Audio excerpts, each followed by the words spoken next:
He came with a smile and a camera. He said he was here to tell Africa's story. But what nobody knew was that he wasn't filming a documentary. He was mapping secrets. He wasn't hunting truth. He was hunting targets. It started quietly.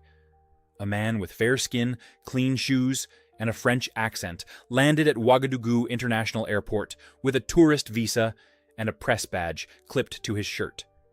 He told customs officials he was a freelance journalist, here to understand Burkina Faso's security challenges and share local voices with the world. He smiled, spoke in fluent French, and said he admired President Ibrahim Traore's courage. "It's rare to see young African leaders who stand up to the West," he said. People believed him. Why wouldn't they? He acted polite. He offered water to taxi drivers. He handed out pens to school kids. He bought tea in village markets and took pictures of sunsets and goats. But behind the lens of his camera, he was filming something else. Over the next few weeks, the journalist visited places most reporters didn't go. He stayed near military camps, walked near rail lines, and asked local guards about transport routes and mine shipments. When one soldier joked, "You ask more questions than our own commander," the man laughed and replied, "That's how journalists learn." At night, he stayed in a guest house on the edge of the city. Nobody ever saw him drink or party. But they noticed something strange. He made international calls every night, never using local SIM cards. He didn't post his stories online. He didn't tag anyone. He claimed everything would be released in a special European report. And yet, there were no articles, no bylines, no reports published in France. At first, locals thought he was just eccentric. But one night, when he was seen near a restricted radio tower, things changed. Burkinabe intelligence began to watch quietly. They followed his movements. They cloned his SIM without touching his phone. They logged his emails, texts, and voice messages. What they found was not journalism. It was espionage. And when President Traore saw the evidence himself, he didn't call for a raid. He did something smarter. He invited the spy to ask his questions directly, on camera, in front of the nation. News cameras rolled quietly as the chairs were set. A small press conference had been announced in Ouagadougou, hosted by the office of the presidency. But unlike usual, there were no press kits, no printed questions, no reporters from CNN, BBC, or RFI. Just a few hand-picked local journalists. And one name added to the guest list. At the very last minute. Mr. Julien Morel, freelance journalist, France. He arrived alone, dressed in beige trousers, a white shirt, and the same press badge he'd shown at the airport weeks earlier.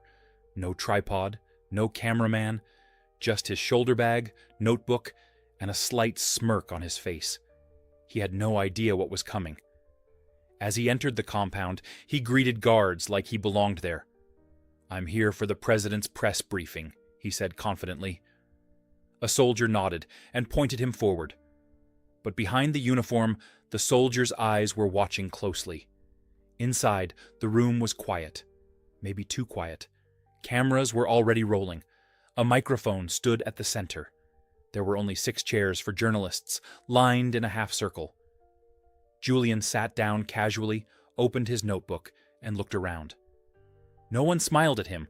No one greeted him. It felt cold. But he brushed it off. He thought it was normal. Maybe they were nervous around a European journalist. Then the door opened, and President Ibrahim Traore stepped in, calm, straight-backed, dressed not in a suit, but in his military fatigues. He didn't look tired. He didn't look rushed. He looked ready.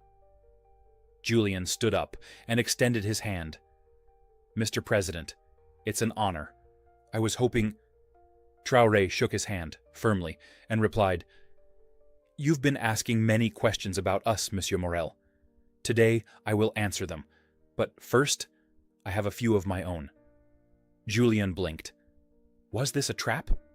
He smiled nervously, pretending to be relaxed. Of course.